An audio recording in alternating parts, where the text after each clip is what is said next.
Something else I don't understand, motivation tapes, motivation books. What happened here? Suddenly everybody needs to be motivated? It's a fairly simple thing. Either you want to do something or you don't. What's the big mystery? Besides, if you're motivated enough to go to the store to buy a motivation book, aren't you motivated enough to do that? So you don't need the book. Put it back. Tell the clerk, fuck you, I'm motivated, I'm going home. I'm going home.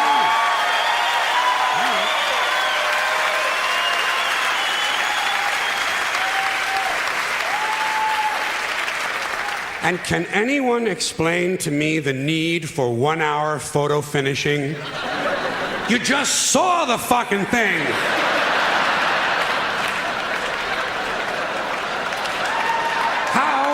How can you possibly be nostalgic about a concept like a little while ago? Another complaint, too many vehicles. There are some families in this country own entirely too many vehicles. You see them on the highway in an RV. But that's not enough for them. RV's not enough.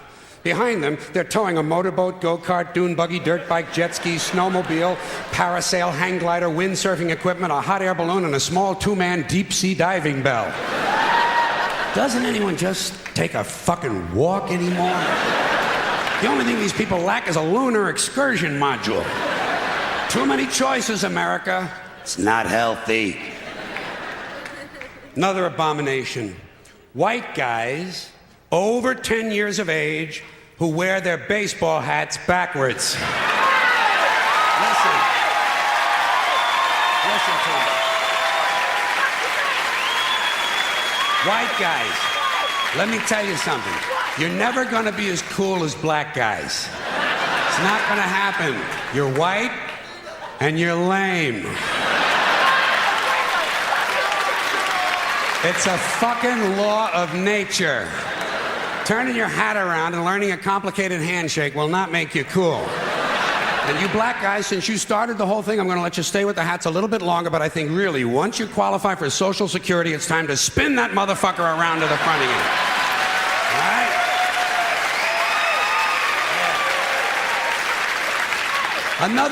Another tip for the men. The earrings, the thing with the earrings, it's over. Been over for a long time. Doesn't mean anything anymore. It was supposed to piss off the squares. The squares are wearing them now. Doesn't mean anything. It's just fucking jewelry. Unless you have an earring with a live baby hanging from it. It's just jewelry. And I want you to know I'm in favor of self-mutilation and personal disfigurement. I've always said there's nothing like puncturing and perforating your skin in a dozen or so places in order to demonstrate your high self-esteem. When I see a young man decorating his scalp with a soldering iron, I say, there's a happy guy.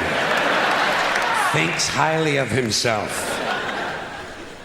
And haven't we gone a little overboard with these colored ribbons for different causes? Every cause has its own colored ribbon now. Red for AIDS, blue for child abuse, pink for breast cancer, green for the rainforest, purple for urban violence. I got a brown one. You know what it means? Eat shit, motherfucker! Eat shit, motherfucker!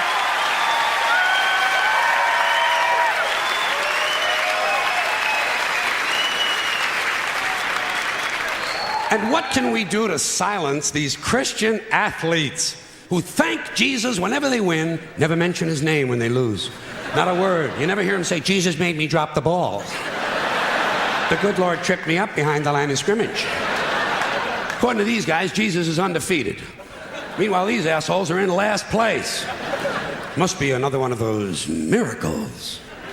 And speaking of delusional people, what about a guy who hears a voice in his head tells him to kill his entire family, so he does it? Is this the only thing a voice in the head ever tells these people to do is to kill others? Doesn't a voice ever tell a guy, go take a shit on the salad bar at Wendy's?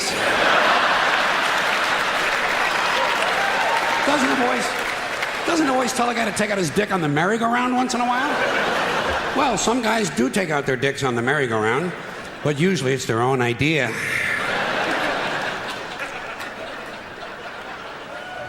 Something else I can do without, aftershave and cologne. And this disgusting shit that men put on their bodies. Just what I need in the elevator. Some guy standing next to me smells like a fucking pine tree. I say, go home and wash, you smelly prick. You smell like the urinal in a Portuguese cat house.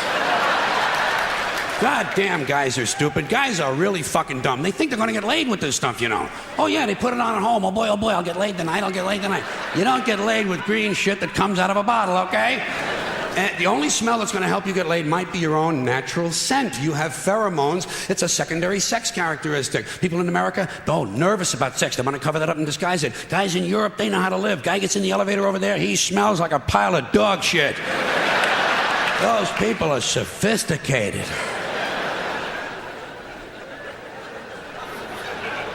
Getting pretty tired of these guys walking around in cowboy hats and cowboy boots. You ever see these jack-offs? Can't we kill some of these motherfuckers walking around in a fucking cowboy hat? Grown man. It's not even Halloween, for Christ's sakes. I say, hey, Tex, grow up and get yourself a wardrobe consistent with the century you're living in. Why do certain men feel the need to dress up as mythic figures? You don't see anyone walking around in a pirate costume, do you? When's the last guy you ran into had on a Viking outfit? Make-believe cowboys. Closest they ever got to a cow is when they stopped to take a piss at an Arby's. And camcorders. Here is technology gone berserk. Everywhere you go now, there's some dick, some yo-yo, some putz with a camcorder, and he is going to tape everything. Doesn't anyone in this country just stop and look at things anymore? Sort of take them in? Maybe even remember them? Is that just a strange notion? Does experience have to be documented and brought home and saved on a shelf? And do people really watch this shit?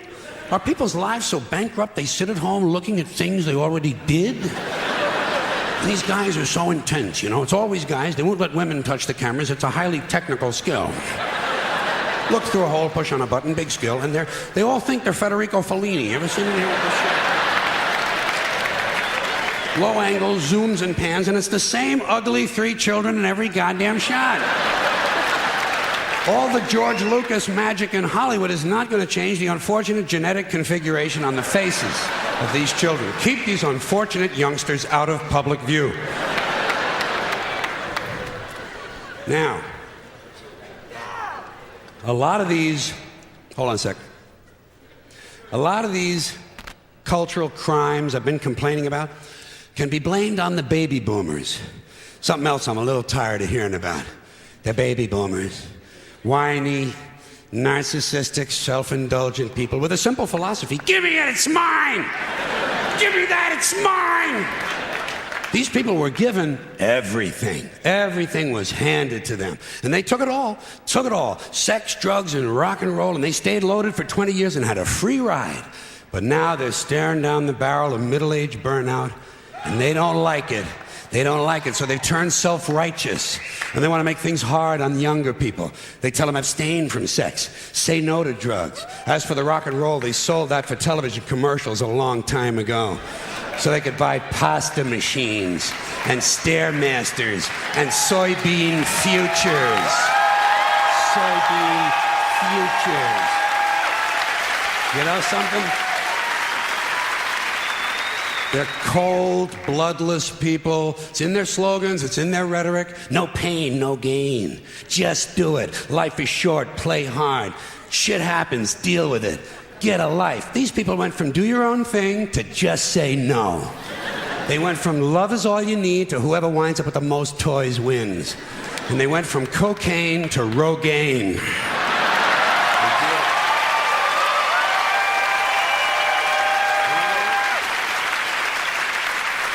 And you know something? They're still counting grams, only now it's fat grams. And the worst of it is the rest of us have to watch these commercials on TV for Levi's loose-fitting jeans and fat-ass Docker pants.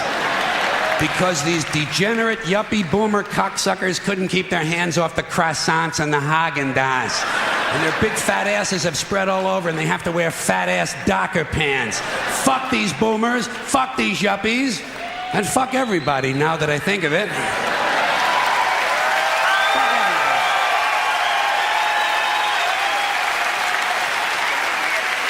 Well, sometimes in comedy you have to generalize. Now there's one thing you might have noticed I don't complain about. Politicians. Everybody complains about politicians. Everybody says they suck. Well, where do people think these politicians come from? They don't fall out of the sky. They don't pass through a membrane from another reality. They come from American parents and American families, American homes, American schools, American churches, American businesses, and American universities, and they're elected by American citizens. This is the best we can do, folks. This is what we have to offer. It's what our system produces. Garbage in, garbage out. If you have selfish, ignorant citizens, you're going to get selfish, ignorant leaders. And term limits ain't going to do you any good. You're just going to wind up with a brand new bunch of selfish, ignorant Americans. So maybe it's not the politicians who suck. Maybe something else sucks around here, like the public. Yeah, the public sucks. There's a nice campaign slogan for somebody. The public sucks. Fuck hope. Fuck hope. Because if it's really just the fault of these politicians, then where are all the other bright people of conscience? Where are all the bright, honest, intelligent Americans ready to step in and save the nation and lead the way? We don't have people like that in this country. Everybody's at the mall, scratching his ass, picking his nose, taking his credit card out of his fanny pack and buying a pair of sneakers with lights in them. So I have solved this little political dilemma for myself in a very simple way. On Election Day, I stay home. I don't vote. Fuck them. Fuck them. I don't vote. Two reasons I don't vote. First of all, it's meaningless. This country was bought and sold and paid for a long time ago. The shit they shuffle around every 4 years doesn't mean a fucking thing. And secondly, I don't vote because I believe if you vote, you have no right to complain. People like to twist that around, I know. They say, well, if you don't vote, you have no right to complain. But where's the logic in that? If you vote and you elect dishonest, incompetent people and they get into office and screw everything up, well, you are responsible for what they have done. You caused the problem. You voted them in. You have no right to complain. I, on the other hand, who did not vote, who in fact did not even leave the house on Election Day, am in no way responsible for what these people have done and have every right to complain as loud as I want about the mess you created that I had nothing to do with. So I know that a little later on this year you're going to have another one of those really swell presidential elections that you like so much. You'll enjoy yourselves. It'll be a lot of fun. I'm sure as soon as the election is over, your country will improve immediately. As for me, I'll be home on that day doing essentially the same thing as you. The only difference is when I get finished masturbating, I'm going to have a little something to show for it, folks. Thank you very much.